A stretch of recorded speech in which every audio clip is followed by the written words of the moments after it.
it's a great honor to be recognized by your state institution. So I'm awfully proud.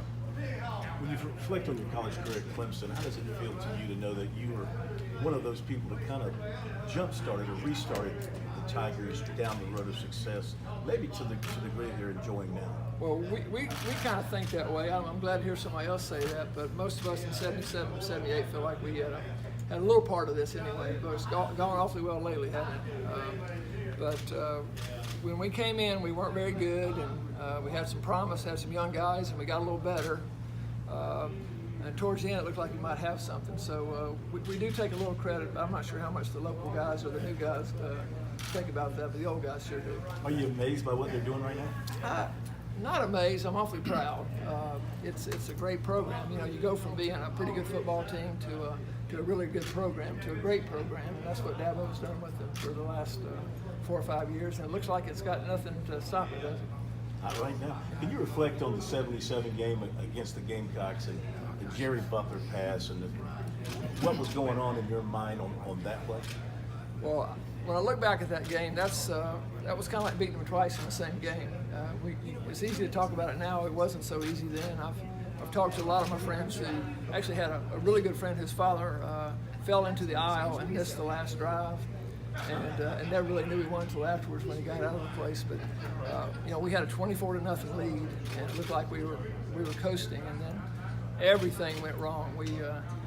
No first downs, a couple bad punts. Next thing you know, Ron Bass and those guys made a couple really good plays. And you look up and it's close. And then they had the 2 fourth down conversions that they made. And now all of a sudden we've got a little over a minute to go and we're behind. But it was a pretty veteran group at that time. There was no panic. It was pretty calm in the huddle, and you're looking back, we probably got down there a little too quickly. We scored a little too fast, left a little much time. But one of the great moments in my career, and I think all of us in that year would look back at that game as something very special. You said in the past you were actually throwing the ball away, and Jerry went up and got it. Well, yes and no. It was one of our regular. We had a sprint out pass play.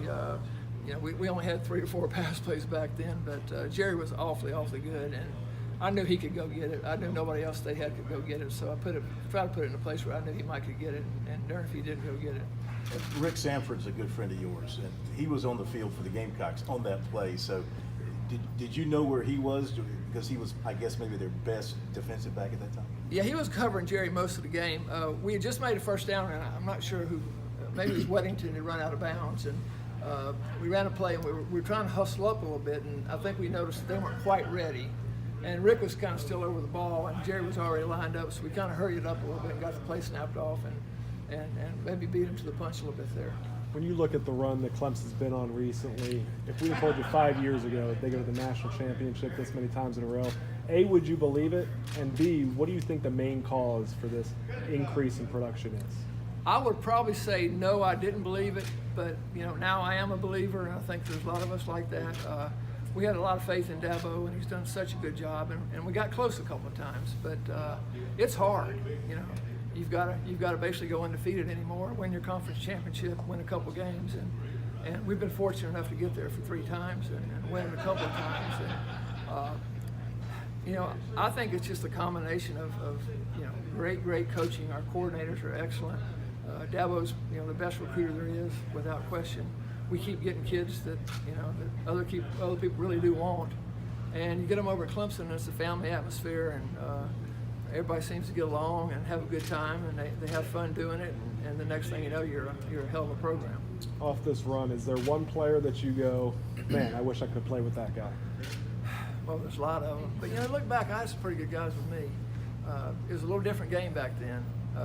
I laugh, and I was going to actually say this tonight, but who would have thought that when they created the forward pass that the most productive play would look something like this? That's what it's gotten to. But I had Jerry Butler, Dwight Clark.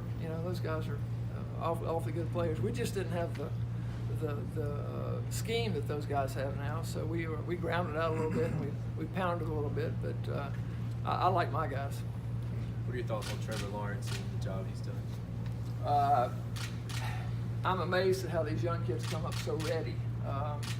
When I was in high school, we'd go to a couple camps and that was it. But these guys, they've had trainers, they've run sophisticated offenses for 4 or 5 years. They've been to Elite 11 camps. They're just so far ahead of where we were, and he came in ready. And without the injury, I think he may even been a little further along. But he's a heck of a kid, and I'm looking forward to seeing 2 more years of that. What does it mean to go in with a fellow Spartanburg Viking player? It's